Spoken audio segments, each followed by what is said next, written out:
Welcome back, everyone. It is Tuesday, May 13th in the MLB. Our three favorite picks are on the way. As always, it's Austin, joined by Logan. We're recapping a winning day. We certainly love to see that. Brewers team total under 4.5.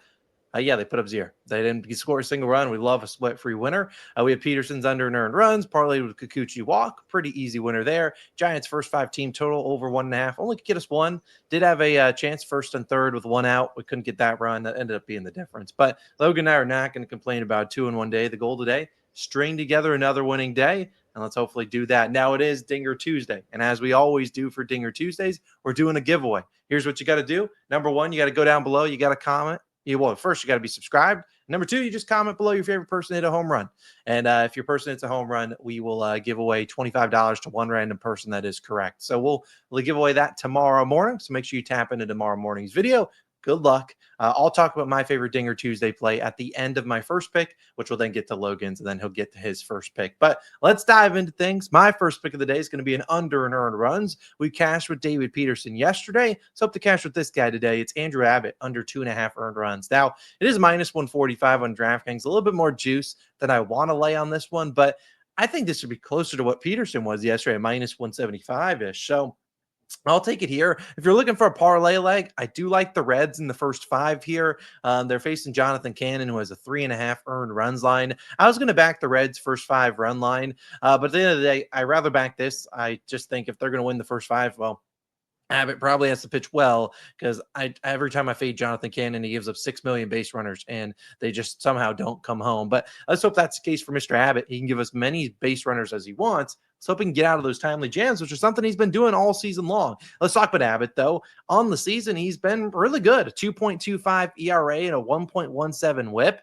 His expected numbers don't indicate that, like, hey, that's a fluke, because expected numbers are a 263 expected batting average, which is good for, I believe, 90 or 89th percentile, and a 175 expected batting average, which is good for 98th percentile. Also 91st percentile in K percentage and 99th in hard hit percentage. So even though he's pitching in Great American Ballpark, which we know can be a very hitter-friendly ballpark, he's been limiting the hard contact, which you love to see, because we don't want to lose where he's pitching well, gives up a walk or a single, and then there's suddenly a 3-run home run, and that's all that the White Sox get going today. But you look at the White Sox, they haven't been great versus lefties as a whole. The White Sox are batting just 217, which is 23rd, with a 67 WRC plus, which is 26th versus lefties. They're also 27th in walk percentage. Why is that important? Because Abbott does like to walk guys, but we've seen them face their last 10 lefties. 7 of them allowed under 2.5 earned runs. 2 of the 3 that went over were both Jeffrey Springs. So they clearly have his number, but Abbott, like I said, has been able to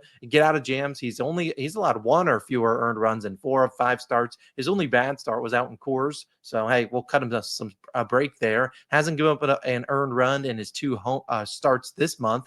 And he's also allowing a 154 batting average with runners in scoring position and 125 with 2 outs. So I look at all these things. I'm like, and this guy can go out there and shove, or at least give up 2 or fewer. Also, what I like about Abbott, if you're taking an under and earned runs line, the guy can be pretty inefficient. Now, I did say the White Sox don't walk a lot, but maybe they are just running up the pitch count on Abbott. That's fine with us, because Abbott, he doesn't qualify for like the pitches per inning and how many pitches they throw on the MLB website, because he hasn't pitched enough innings. But if he did qualify, he would be 85th out of 87 pitchers in terms of inefficiency, throwing a lot of pitches per inning, which is fine for us. We don't care how long he goes. David Peterson, they trotted him out there in the 7th, which was actually where he ended up giving up his 2nd earned run.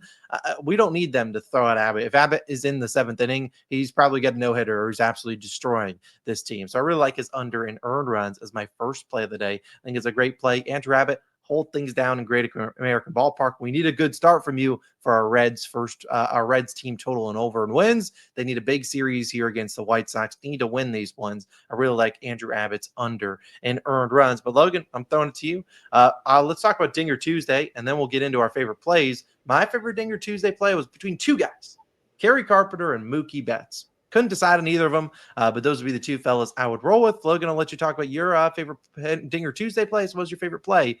I have a feeling they're going to be the same person.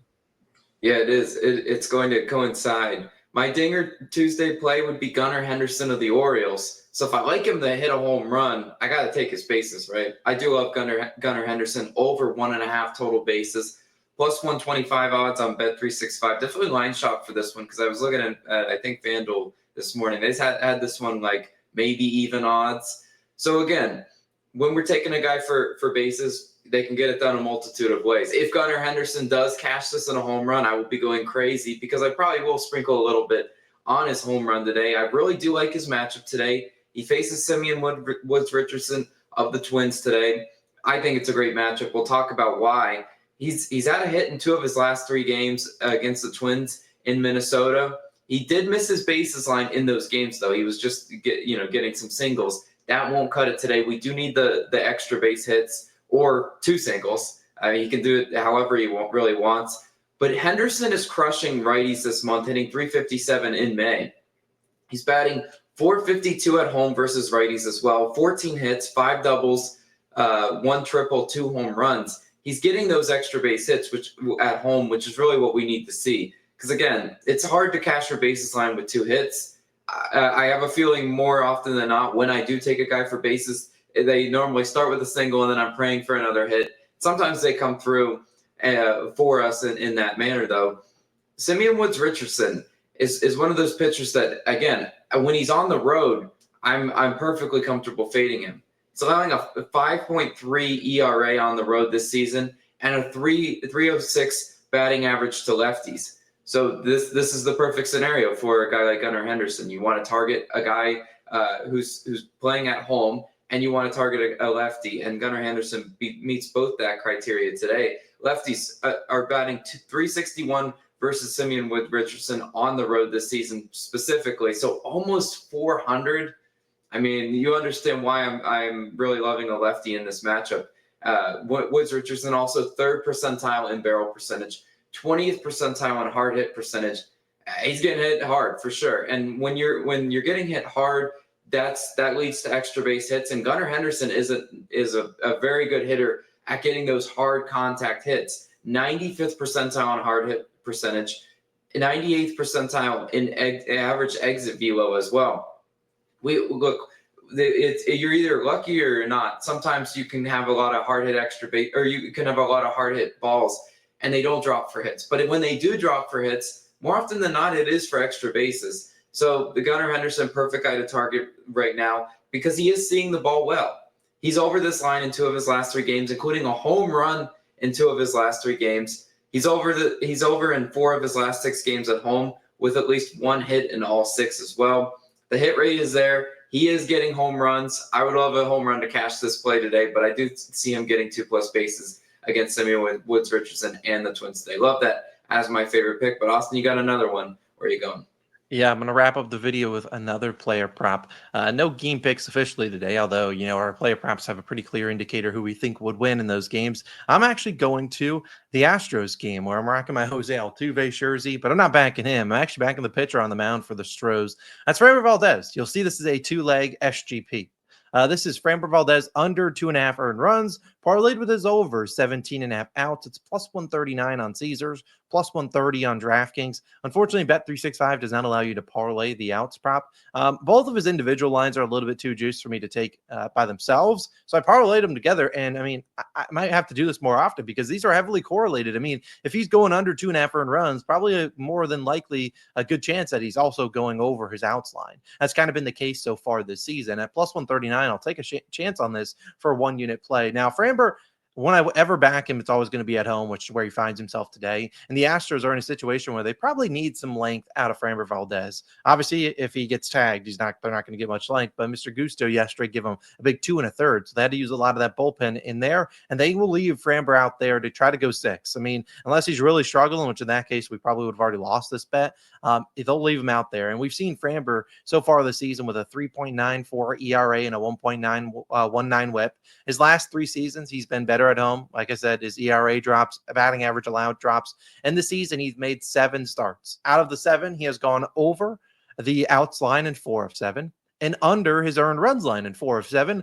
And wouldn't you know, the 3 starts he didn't go 5 or more innings pitched, well, he gave up 5, 7, and 4 earned runs. So again, heavily correlated. If he's pitching well, he typically goes 6. And we've seen he's one of these starts came against the Royals. It was back on April 26th. So a few weeks ago. Maybe they see some familiarity here, but they didn't do a whole lot against him. He went 8 innings pitched, gave up only 2 earned runs, a lot of easy outs there. And we've seen all of the last 5 lefty starters to face the Royals All of them allowed 2 or fewer earned runs. Only 4 of them actually went 6 or more in each pitch. So the last 5 lefties, 4 of the 5 hit this parlay. The only one that actually didn't was Tariq Skubal, who is a strikeout guy. And the Royals aren't a team that strike out a ton, but that's not really Framber's game. He doesn't need to get all the strikeouts. He's 87th percentile in ground ball percentage. So if he's pitching to contact when he's really at his best, he'll be able to pitch well there. And this is a team that's seen Framber a lot, but not hit him too well. His last 5 starts in 2022 against them, 4 of the 5 he cashed as SGP. And as I said, the Royals haven't really hit lefties too well. And on the season, just a 6.4 walk percentage, 3rd lowest with a 63 WRC plus, 4th lowest against lefties. Against righties have been really good, and they did that. They showed that yesterday, but against lefties, they've really struggled. We saw Valdez stretched out to 101 pitches last game.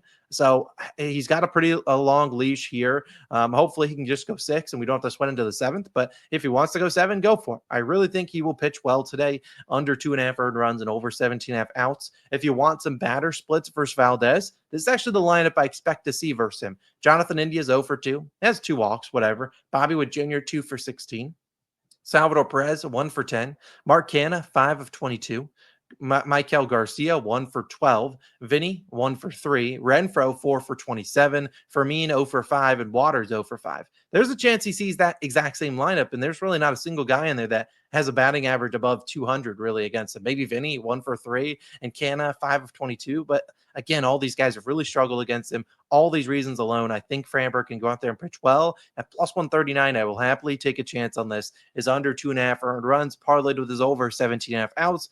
Go out there, be efficient, Framber, get a 6, go under the earned runs, and let's cash both of these props. So to recap the full card, and we're getting on out of here, Andrew Abbott's under and earned runs, Gunnar for 2+ bases, and Framber's SGP under 2.5 earned runs, over 17.5 outs. Those are our favorite picks. Let's try to string together another winning day. And a reminder, go down below, subscribe to the channel, and comment your favorite Dinger Tuesday play. We will go through the comments tomorrow morning and pick out one random person that calls it correctly and give you $25. So check that out. Make sure you tune into tomorrow's video to see if you won. And let's have ourselves another winning day today, and let's start stringing together those winning days. We'll see you guys back again tomorrow with some more picks. See you guys then. Peace.